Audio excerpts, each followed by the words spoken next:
Epic floods slam the Pacific Northwest. Washington state is swamped by more than a foot of rain. Tens of thousands are urged to clear out as rivers rise towards historic levels. Rising tensions between the U.S. and Venezuela. More oil tankers are banned from making shipments. What is President Trump's endgame? He loved excellence. Erica Kirk addresses some of her late husband's most controversial statements. I want to read a few that have captured the most attention, especially on the political left, okay? Yeah.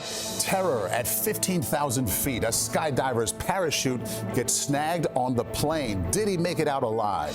You want them inside the house. Absolutely. And raccoon love? The push to make these cuddly critters one of America's favorite house pets. People are like, oh, you're the raccoon guy. Yeah, I guess I am the raccoon guy. From CBS News headquarters in New York, this is the CBS Evening News. Good evening, I'm John Dickerson. I'm Maurice Dubois. We begin with the flood emergency in the Pacific Northwest. In the Seattle area, rain totals are approaching 1.5 feet. It's been coming down since Sunday. And rivers are still rising tonight, some approaching historic levels. The governor of Washington state says as many as 100,000 people could be forced to scramble for safety, and there is still the potential for catastrophic loss of life. The region has been hit by what forecasters call an atmospheric river, or a river in the sky. Carter Evans leads us off from Mount Vernon, Washington, 60 miles north of Seattle. What are you seeing, Carter? Well, speaking of rivers, this is the Skagit River behind me, and just look how high it is. The community of Mount Vernon installed these flood barriers for a scenario just like this, heavily reinforced. But will it be enough?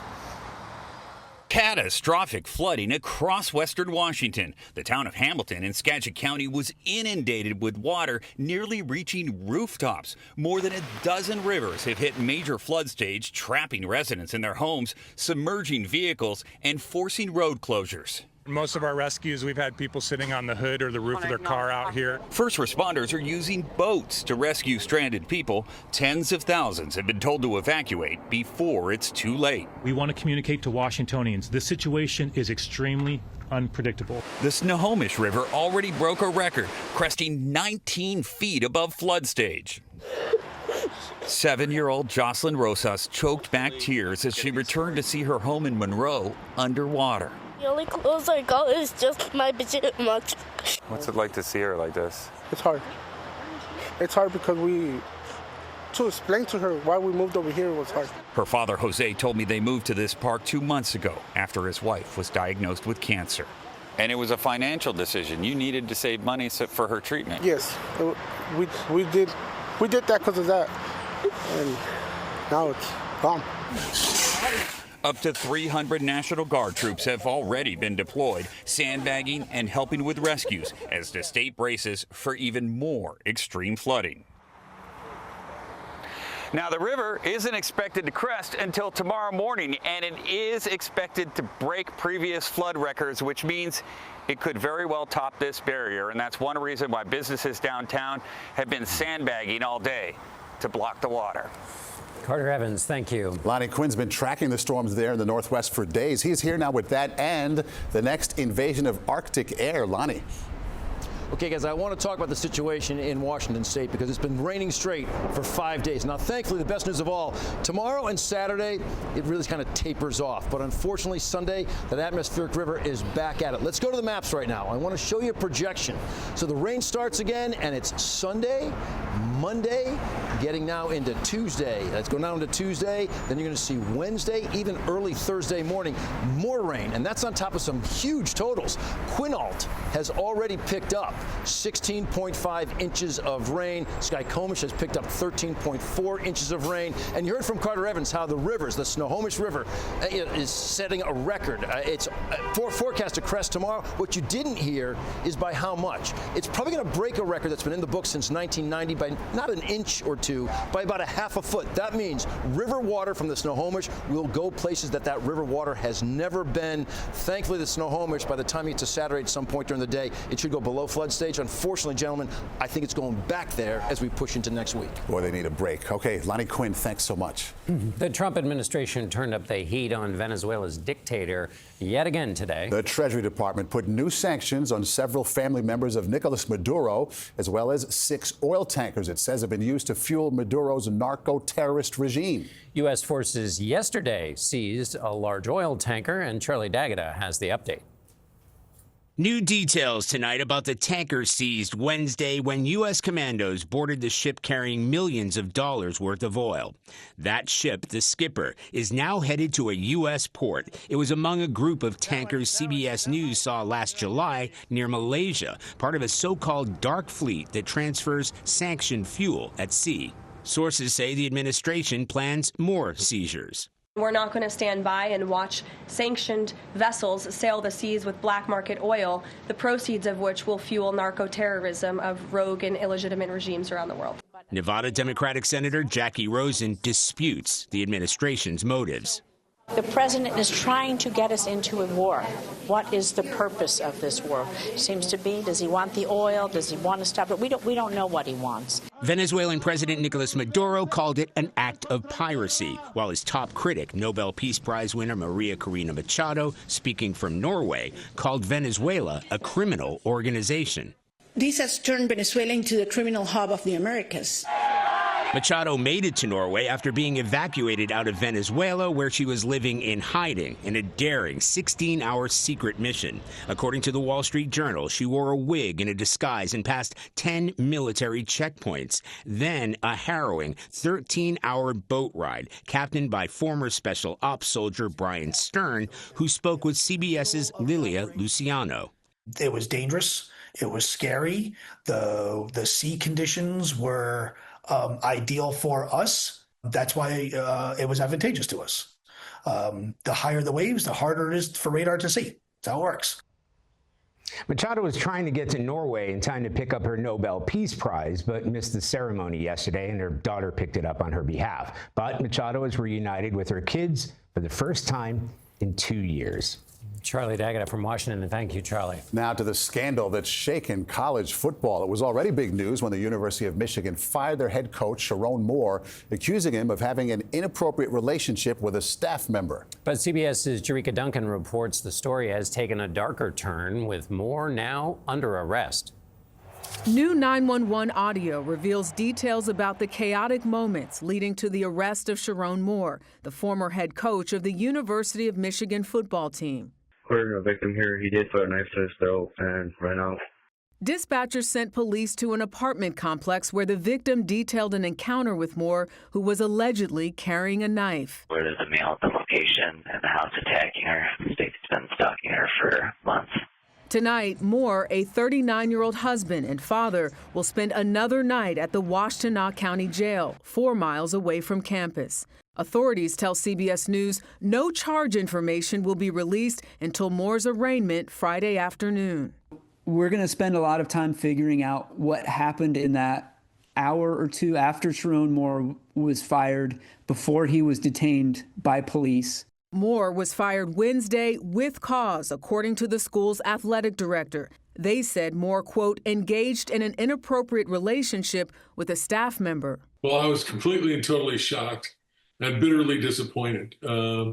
This shouldn't happen at the University of Michigan. Broadcaster Jim Brandstatter was the voice of the Wolverines for 42 years. I don't think he'll have much to do with football anymore, because I think he's nuclear. And I think most fans and most Michigan people know that our reputation has taken a huge hit.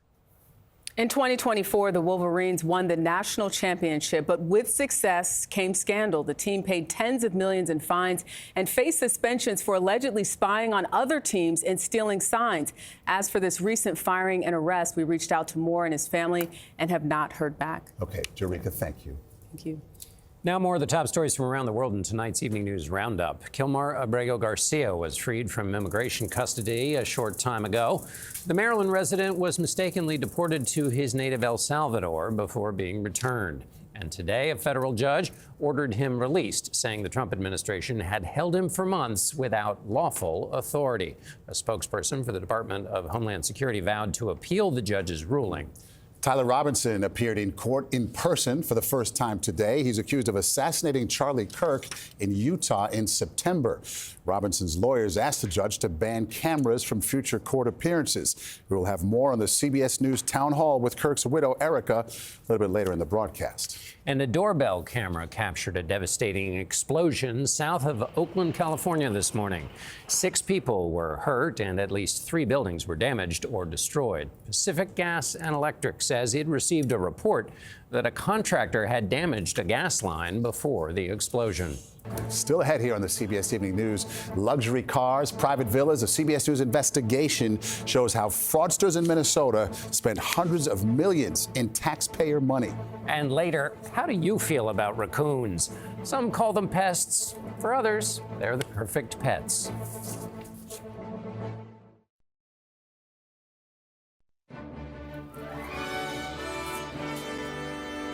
The Somali community in Minnesota has been in the news recently because of a massive federal fraud case and heated political rhetoric from President Trump. Jonah Kaplan of CBS News Minnesota has an exclusive look now at how fraudsters spent hundreds of millions in taxpayer dollars. A honeymoon in the Maldives, a fleet of luxury cars. Here's a box with more than $270,000 in cash. This was all evidence from a new trove of files obtained exclusively by CBS News, showing how a group of convicted Minnesota fraudsters spent taxpayer dollars. One text message reads, "You are going to be the richest 25-year-old. We're not even at the end of the beginning of our pursuit of the stolen money and of the people who stole it." U.S. Attorney Daniel Rosen leads the office digging into the wave of COVID-era fraud that hit Minnesota. So how much money are we talking about stolen from the American taxpayer? I can say with great comfort well in excess of $1 billion. In the past 3 years, 87 defendants have been charged, 61 convicted. The majority of them are Somali American. Minnesota has the nation's largest Somali population. The perpetrators are accused of ripping off state-run programs intended to feed low-income kids, house the disabled, and provide services to autistic children. This was a get-rich scheme. Andy Luger was the U.S. attorney who first examined this fraud. He left in January. One of the things we discovered is that a number of the people involved were buying investment property, resort property in Kenya. Wire transfers reviewed by CBS News also show more than $1 million went to Chinese banks. The Trump administration has said it's investigating whether any of the money fell into the hands of terror groups like al-Shabaab in Somalia. But both Luger and Rosen agree the evidence so far shows the criminals were only interested in getting rich. So there's no evidence that any of these convicted or those who are charged sent a check and directly gave it to al-Shabaab? I think that's a fair characterization. These are federally funded programs. They happen in every U.S. state. What happened here in Minnesota that allowed this fraud to materialize, to metastasize? It appears that the people at the highest levels of responsibility in the government of the state of Minnesota looked the other way.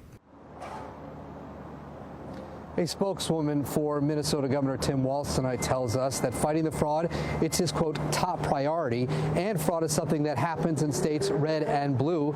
Tomorrow, the governor plans to name a new statewide fraud czar. Members of the Somali community, meanwhile, they're warning that they, as a community, are being held collectively responsible. Jonah Kaplan revealing work there in Minneapolis tonight. Thank you. Up next, Erica Kirk weighs in on her husband, Charlie Kirk's most controversial comments.